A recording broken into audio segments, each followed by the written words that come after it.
चले जी, welcome back.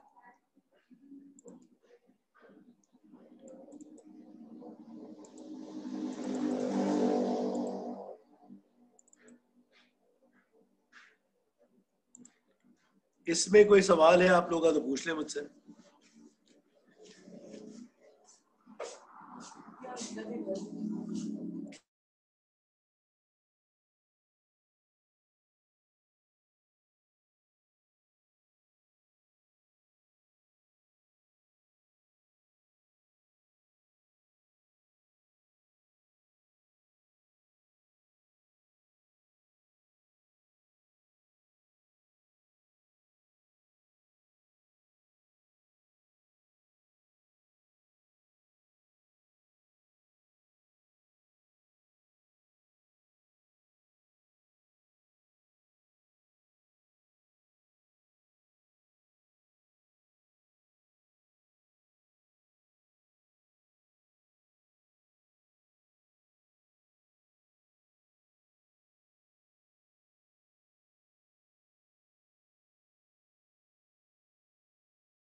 जी बेटा, इसमें कोई सवाल है?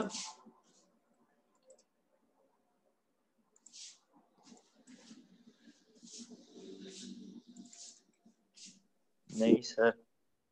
चले आगे पढ़े। आगे कॉन्सेप्ट है होमोजेनाइजेशन ऑफ द सिस्टम का। ये क्या होता है इसको अंडरस्टैंड करने की कोशिश करें। नजर आ रही है स्क्रीन आपको?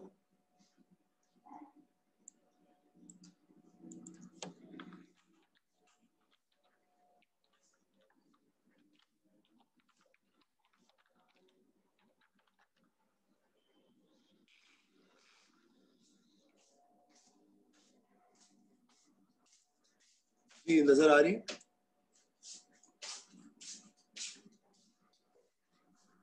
जी सर, आ रही है नजर।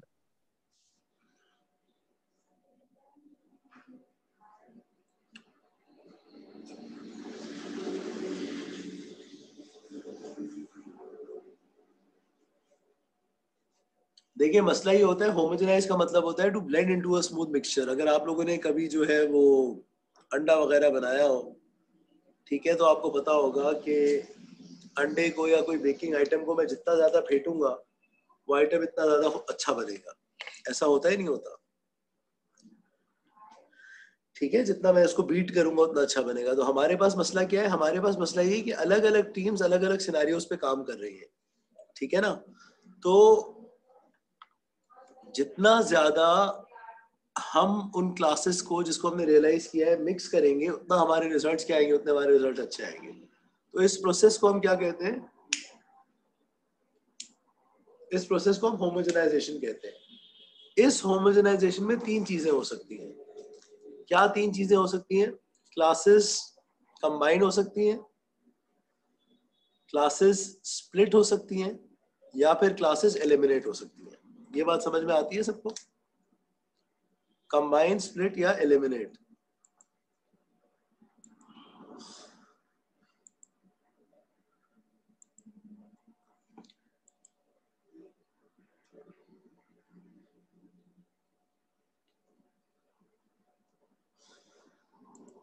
कंबाइन, स्प्लिट या एलिमिनेट।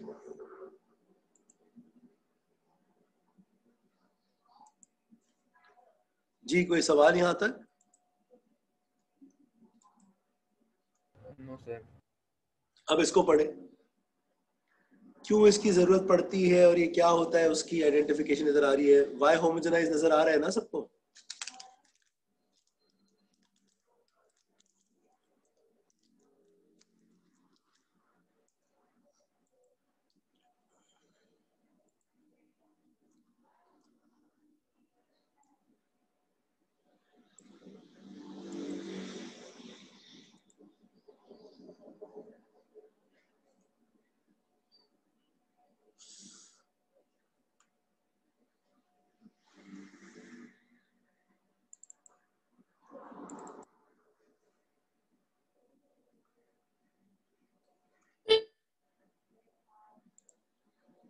जी पढ़ लिया।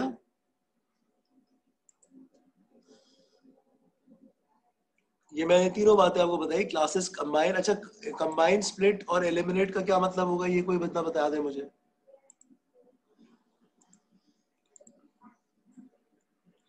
कंबाइन का मतलब क्या होगा, स्प्लिट का मतलब क्या होगा, एलिमिनेट का मतलब क्या होगा?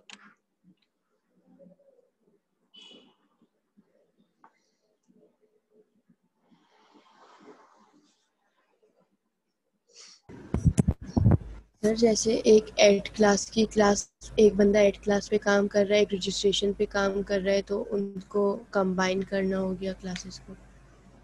और अगर किसी चीज़ को इसी तरीके से किसी दो लोगों ने ऐसी चीज़ पे काम कर लिया हो जो हमें ज़रूरत नहीं है, तो उसको एलिमिनेट, वो क्लास हटा दें, डिलीट कर दें।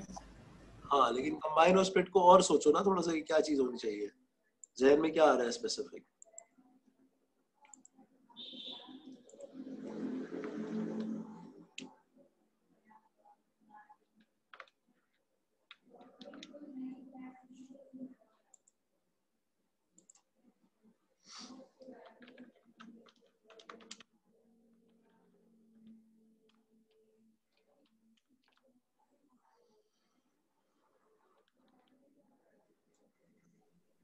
सर एक काम जो अलग अलग क्लासेस में हो रहा हो, हम अगर उसको एक क्लास के अंदर कर दें तो वो कंबाइन अगर हो। कंबाइन का मतलब है दो अलग अलग क्लासेस को एक क्लास के अंदर मिला देना, ठीक है ना। दो अलग अलग क्लासेस को एक क्लास के अंदर मिला देना, ये कॉन्सेप्ट किसका होगा, ये कॉन्सेप्ट होगा कंबाइनिंग का। ये बात समझ में आती है सबको? जी। स्प्लिट का मतलब क्या होगा?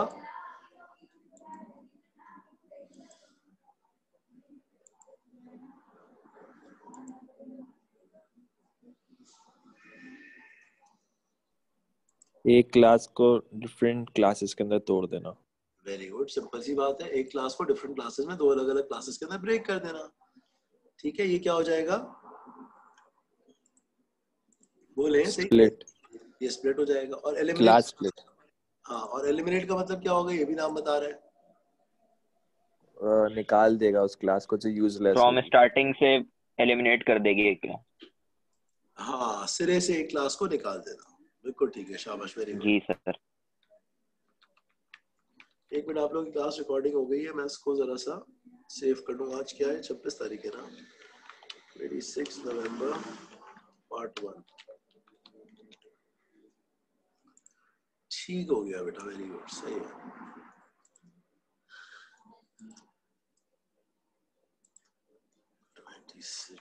नवंबर।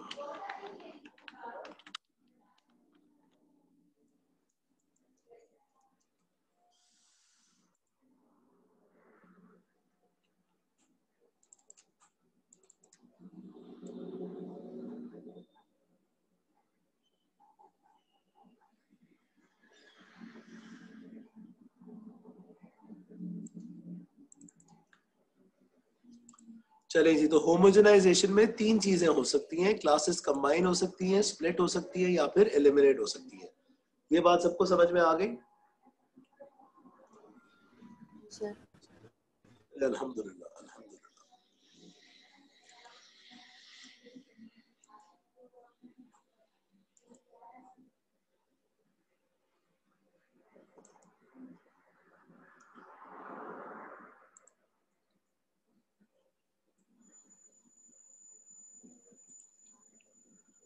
अब इसको नेक्स्ट देखिए, कंबाइनिंग क्लासेस में क्या हो रहा है।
जी, कंबाइनिंग के अंदर पहला केस होगा नेमिंग कॉन्फ्लिक्ट का।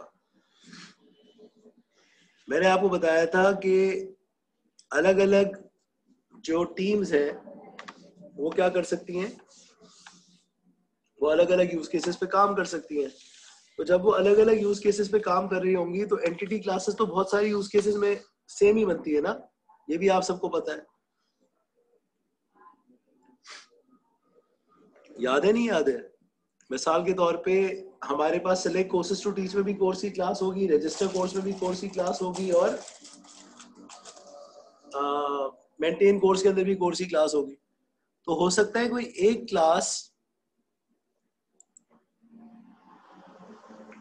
क्लास दो अलग अलग टीम्स ने दो अलग अलग नामों से सेव कर ली हो, यानी एक ने कोर्स को कोर्स कह दिया और एक ने कोर्स को कोर्स इन्फो कह दिया हो। तो हम क्या करेंगे उन दोनों क्लासेस को? कंबाइन करेंगे सर। वेरी गुड, हम उन दोनों क्लासेस को कंबाइन करेंगे। सिंपल सी बात है। क्लियर है ये बात सबको? जी सर। चले, वेरी गुड। तो ये कंबाइनिंग का पहला केस नेमिंग कन्वेंशन के ऊपर होगा, ठीक है ना। नेमिंग कन्वेंशन से क्या मुराद है? नेमिंग कन्वेंशन से मुराद है जब दो अलग अलग टीम्स ने सेम क्लास को, सेम केस को दो अलग अलग नामों से स्टोर किया हुआ है। ठीक है भाई, कोई सवाल यहां तक? क्यों कर रहे हैं होमोजेनाइजेशन, ये समझ में आता है? ताकि हमारा मॉडल जो है वो सही हो सके। अगर हमने बिला वजह की जो क्लासेस बनाई हुई है उसको हम डिलीट कर दें, सही है ना, और हमारी नंबर ऑफ क्लासेस जो है वो सही हो जाए। क्योंकि अब तक हमारा पुराना रूल क्या था, हर यूज केस के लिए हम कंट्रोल एंटिटी और बाउंड्री क्लास अलग अलग बनाते थे, ये तो आप सबको याद होगा। ठीक है, इसको पढ़े हम कंबाइनिंग को। क्या दूसरा कंबाइनिंग का केस क्या होगा? समझ के मुझे बताइए क्या समझ में आता है आपको।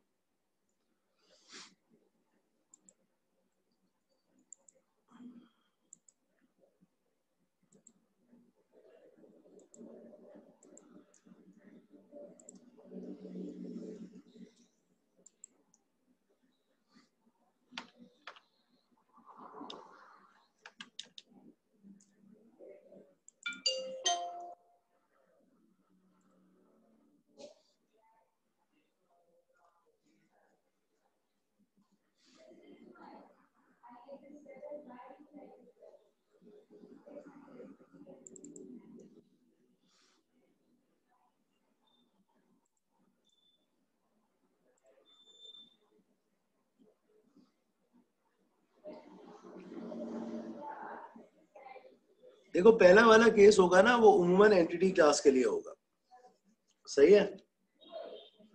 और क्योंकि एंटिटी क्लासेस में ही ऐसा होगा कि दो अलग अलग टीम्स ने सेम एंटिटी क्लास को अलग अलग नाम दिए हुए हो। ठीक है, ये बात समझ में आती है? ये वाला जो केस है ये कंट्रोल क्लास के लिए होगा।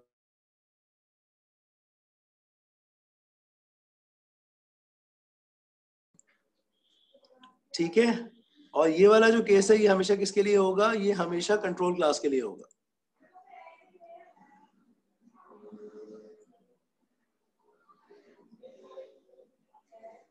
पढ़े इसको, ये केस क्या है, इसको पढ़े जरा।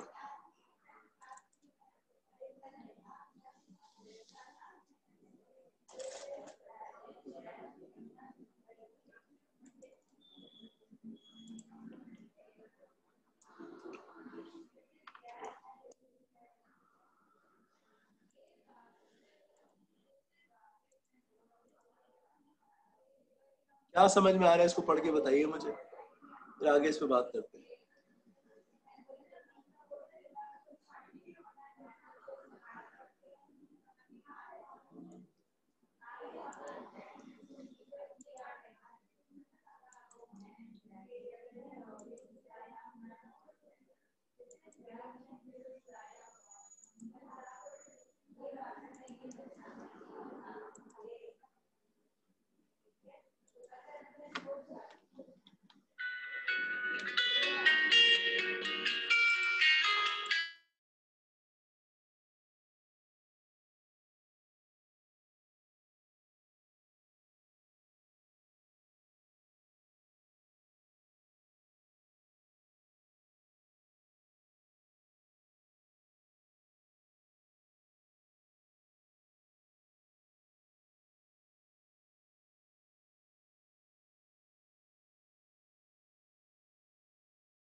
जी भाई।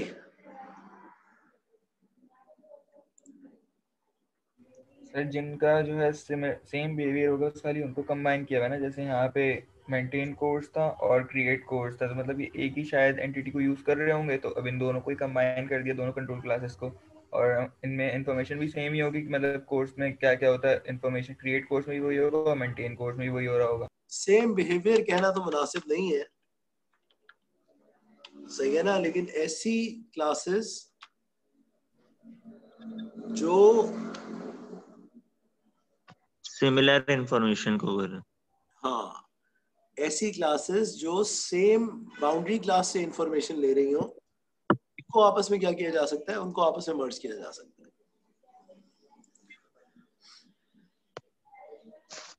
ये बात समझ में आती? ऐसी बाउंड्री क्लासेस जिनको इंफॉर्मेशन सेम बाउंड्री क्लास से मिल रही हो, उनको क्या किया जा सकता है, उनको मर्ज किया जा सकता है।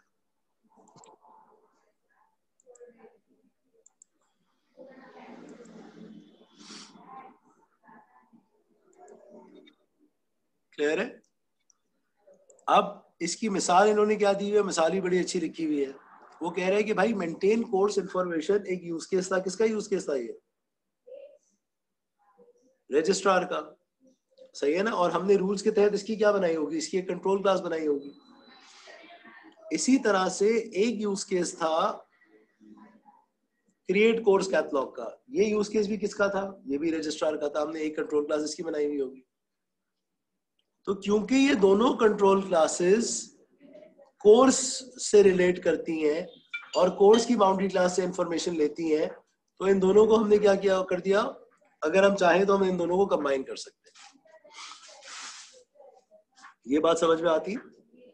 तो पहला केस नेमिंग कन्वेंशन का, दो क्लासेस सेम है, उनके नाम अलग अलग है। दूसरा केस क्या है?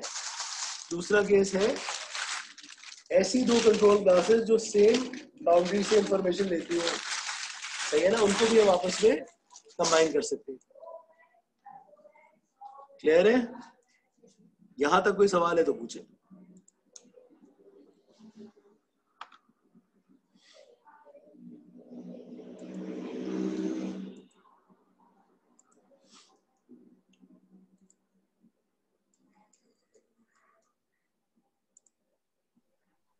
क्लियर है सर।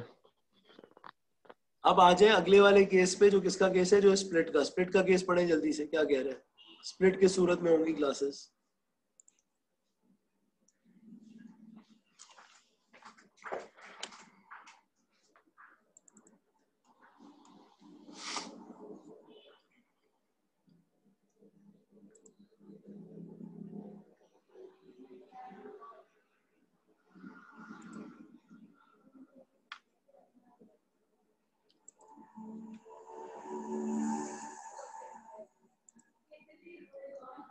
पढ़े इसको और से।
ही होगा। जी भाई समझ में आया?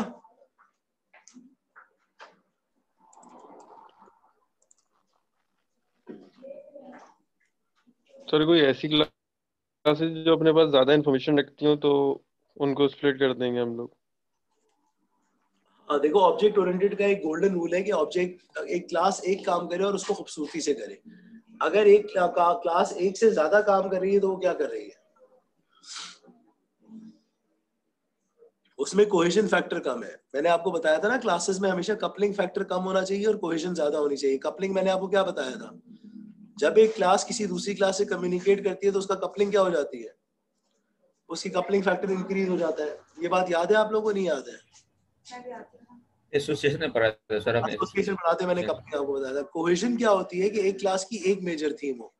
अगर एक क्लास में एक से ज्यादा थीम्स है तो उसकी कोहेशन क्या है? उसकी कोहेशन इतनी अच्छी नहीं है। क्लियर है?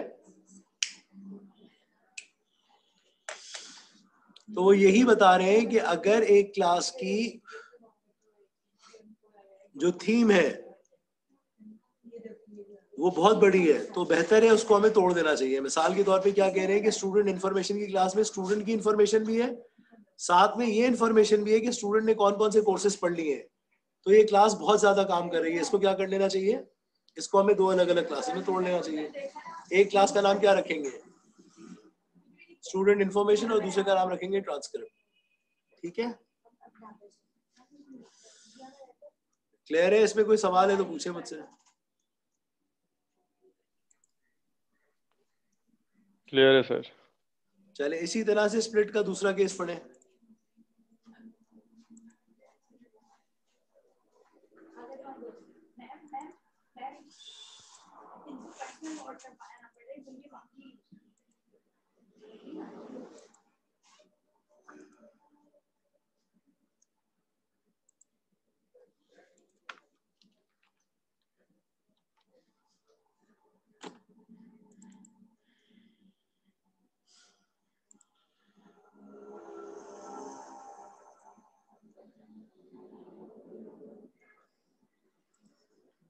जी, कभी कभी ये होता है कि एक चीज जो एट्रीब्यूट नजर आ रही होती है वो एट्रीब्यूट नहीं होती, वो तकरीबन पूरी क्लास होती है। मिसाल के तौर पे कोर्स की क्लास में एक एट्रीब्यूट है यानी एक प्रॉपर्टी है, किस नाम से? डिपार्टमेंट के नाम से। जब हमने उसको फर्दर एनालाइज किया तो हमने क्या रियलाइज किया? हमने ये रियलाइज किया कि यार हमें नंबर ऑफ प्रोफेसर्स पता करने हैं जो हर डिपार्टमेंट में है। हम ये जानना चाहते हैं कौन सा स्टूडेंट ने किस किस डिपार्टमेंट के कितने कोर्स उठाए हुए हैं। तो ये सारा काम हमारा एक एट्रीब्यूट से नहीं चल सकता। तो हमें क्या करना पड़ेगा? हमें डिपार्टमेंट और कोर्स की क्लास को अलग अलग करना पड़ेगा। पढ़ ली इसको एक बार फिर पढ़ लीजिए। कोई चीज समझ में नहीं आ रही तो पूछे मुझसे।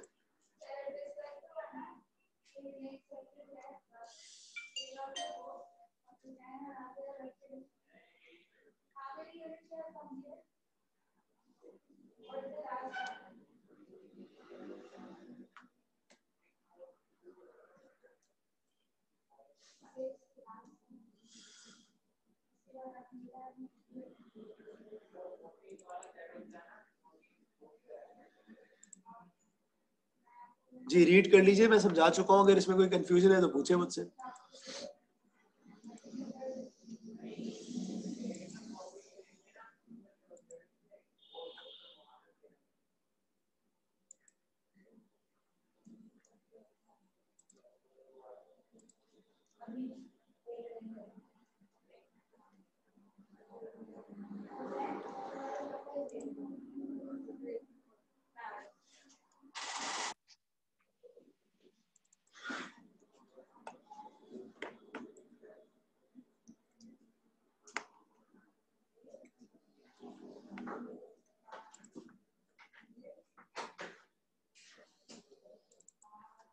जी समझ में आ गया बेटा? चले आगे।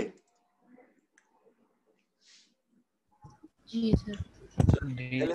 एलिमिनेटिंग क्लासेस देखिए, इसके दो केसेस पढ़े।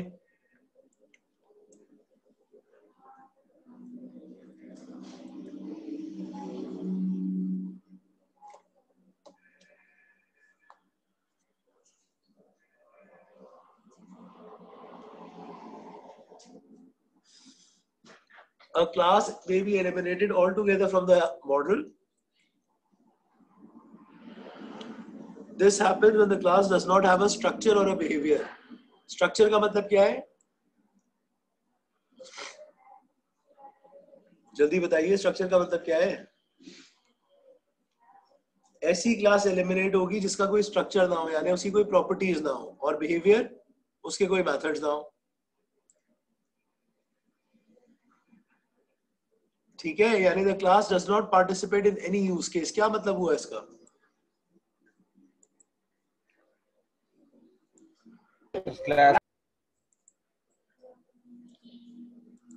The class does not participate in any use case मतलब क्या हुआ? रियलाइज करते हुए हमने इस क्लास को रियलाइज तो किया था, लेकिन आगे जाकर इसको हमने सीक्वेंस डायग्राम में इस्तेमाल ही नहीं करा, हमें जरूरत ही नहीं पड़ी। तो ऐसी क्लास को हम क्या करेंगे? ऐसी क्लास को हम फौरन एलिमिनेट कर देंगे। क्लियर है? जी सर, क्लियर है। अब ये दूसरा केस शुरू हो रहा है, एक और वजह एलिमिनेशन की। ये पढ़े एलिमिनेशन की क्या वजह है?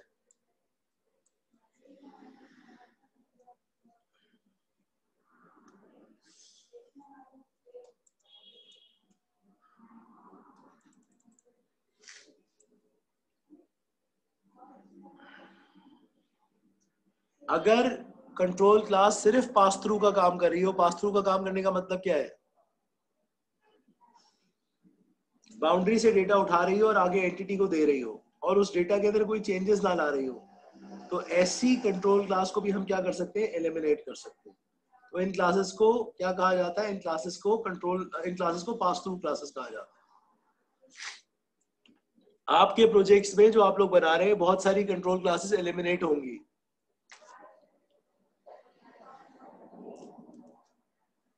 बहुत सारी कंट्रोल क्लासेस एलिमिनेट होंगी क्योंकि वो पास थ्रू का काम कर रही होंगी, यानी बाउंड्री से डेटा उठाया और डेटा उठा के आगे जो है वो एंटिटी क्लास को दे दिया। क्लियर है? जी सर। सही है। और कभी कभी पास थ्रू हम रखते भी हैं, इसलिए रखते हैं कि आगे जाकर हमें कोई लॉजिक बनानी हो तो हम उस पास थ्रू के अंदर उस लॉजिक को इम्प्लीमेंट कर सकें। ठीक है, लेकिन अगर सिर्फ डेटा उठा के आगे एंटिटी को देना है तो उसको हम एलिमिनेट कर लें तो ज्यादा मुनासिब है। ये देखें यहाँ पे क्या हो रहा है ESU सिस्टम में।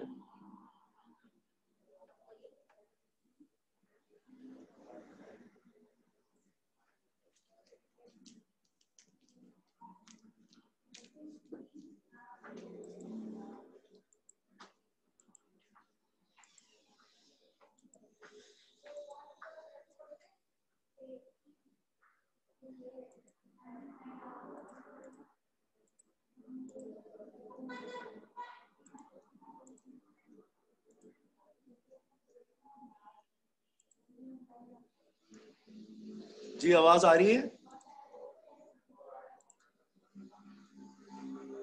बेटा? नजर आ रही है ना स्क्रीन? जी सर। Very good.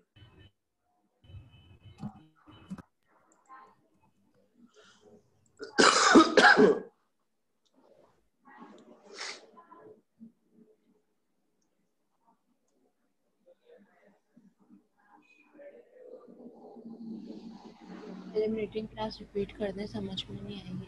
कौन सी वाली क्लास बेटा? Eliminating class. देखो बेटा, दो केसेस होंगे।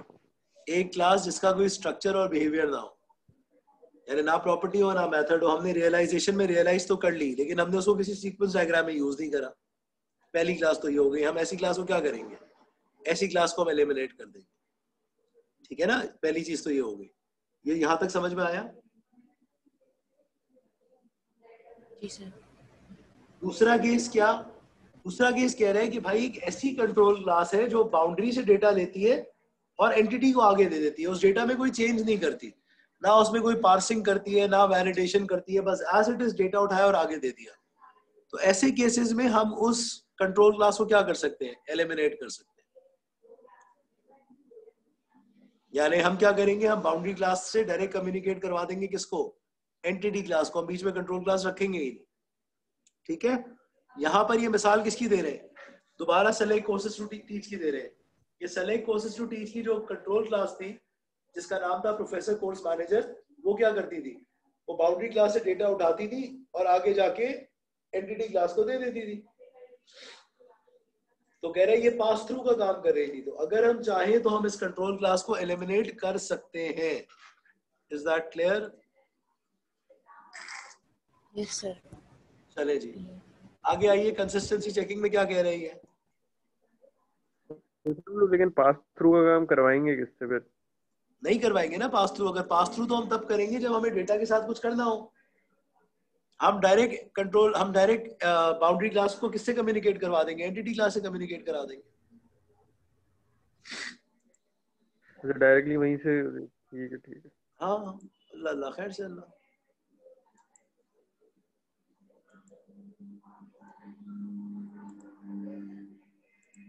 जी और कोई सवाल?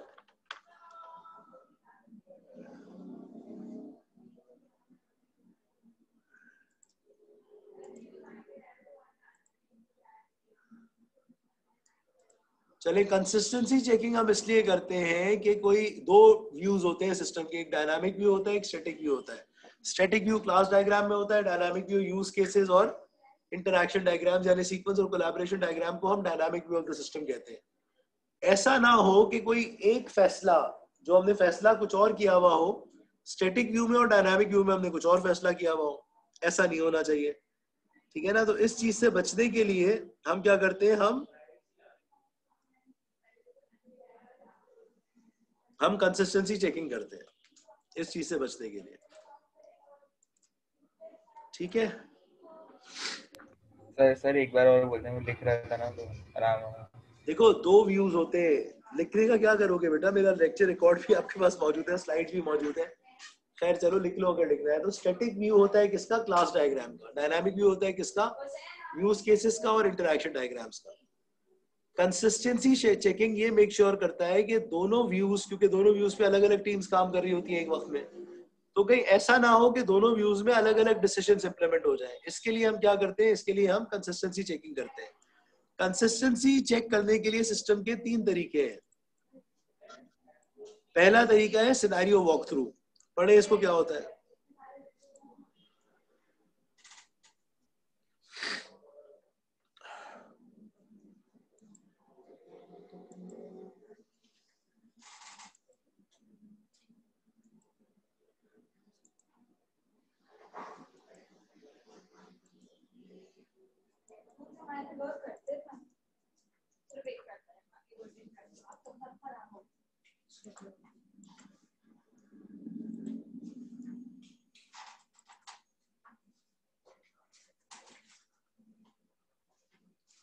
हाई रिस्क सिनेरियो में हम जाके देखें सीक्वेंस और कोलैबोरेशन डायग्राम में हर मैसेज जो है सीक्वेंस या कोलैबोरेशन डायग्राम का, उसके लिए हम देखें कि हमारे पास दोनों साइड्स में एक एक मेथड मौजूद हो। ये बात समझ में आती है? ये बात हो रही है कि अगर ये class add a course offering वाली इस गेट कोर्स ऑफरिंग से कम्युनिकेट कर रही है, कौन सी वाली क्लास से कम्युनिकेट कर रही है? प्रोफेसर कोर्स मैनेजर से। तो इस मैसेज के पीछे दो मेथड बने हुए होंगे। गेट ऑफरिंग का मेथड किस में होगा? प्रोफेसर कोर्स मैनेजर में होगा। और एक इवेंट होगा ऐड अ कोर्स ऑफरिंग में, जो क्या करता होगा, जो इस वाले मेथड को कॉल करता होगा। समझ में आ रही है ये बात?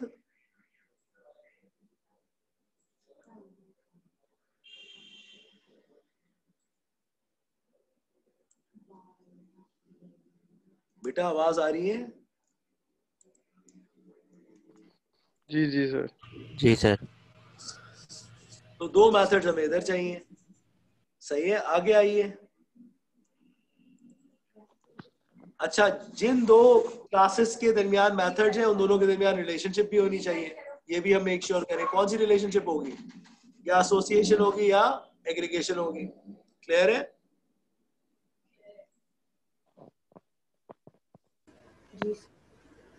फिर फर्दर कह रहे हैं specially check for reflexive relationship. Reflexive relationship आपको पता है कि multiple objects of the same class आपस में क्या करते हैं? कम्युनिकेट करते हैं। उसको चेक करें। सही है, तो यानी आप मेक श्योर करें कि आपसे कोई गलती तो नहीं हो गई, ठीक है। और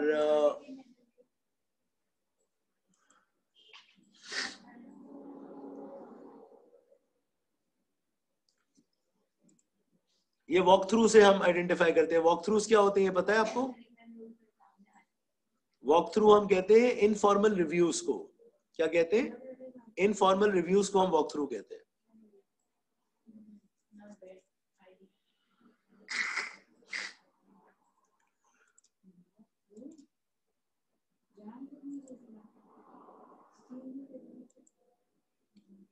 चले इसको पढ़े, इवेंट ट्रैकिंग को।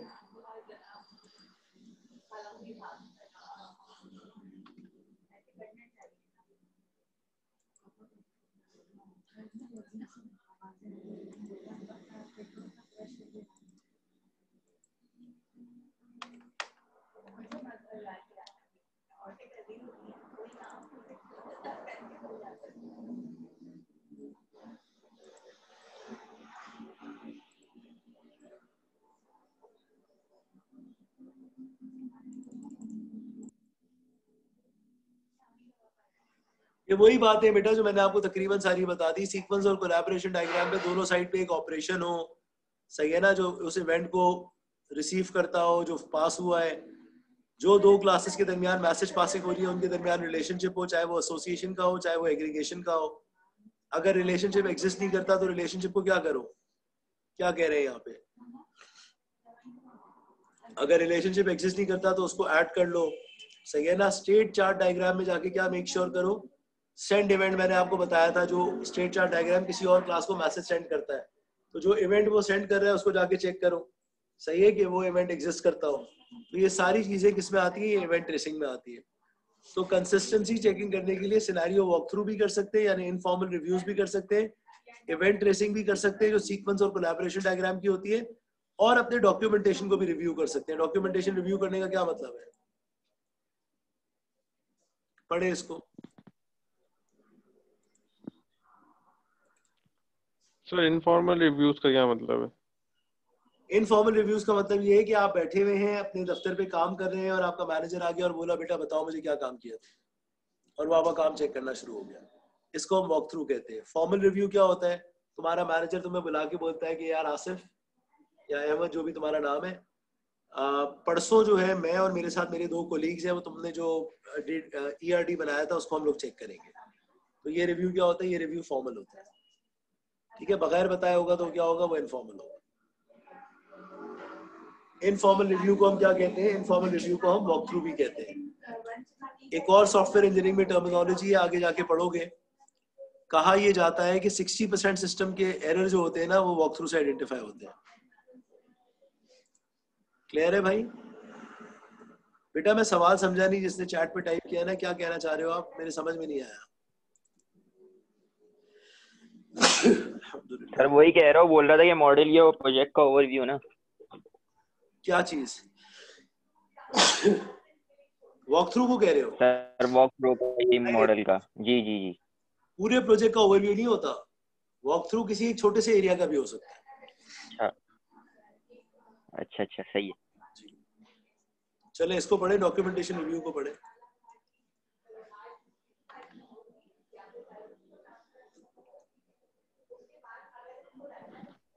तो जो कुछ हमने डॉक्यूमेंट में ऐड किया हुआ है वो सब हम लोग को इम्प्लीमेंट करना होगा, बस ये लिखा हुआ है जी, बस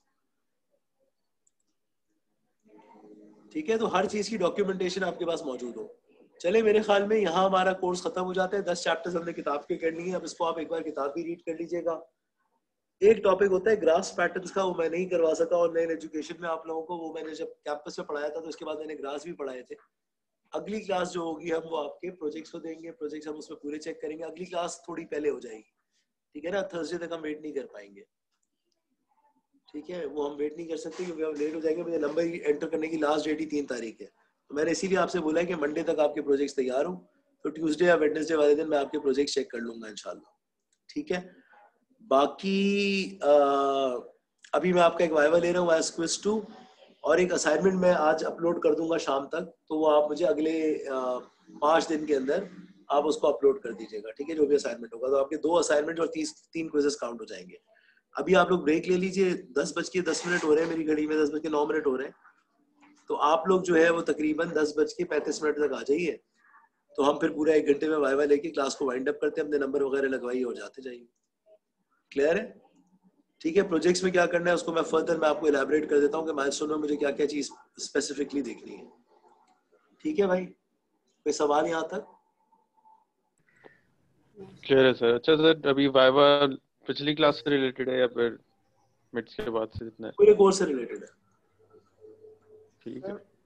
सर बस माइलस्टोन का बता दीजिए कि आपको ना मैं आता हूँ फिर पूछ लो। 10:35 तक आओ, फिर मैं बता 10:30 तक आ जाओ, 10:30 तक आ जाओ। चले ठीक। Okay okay.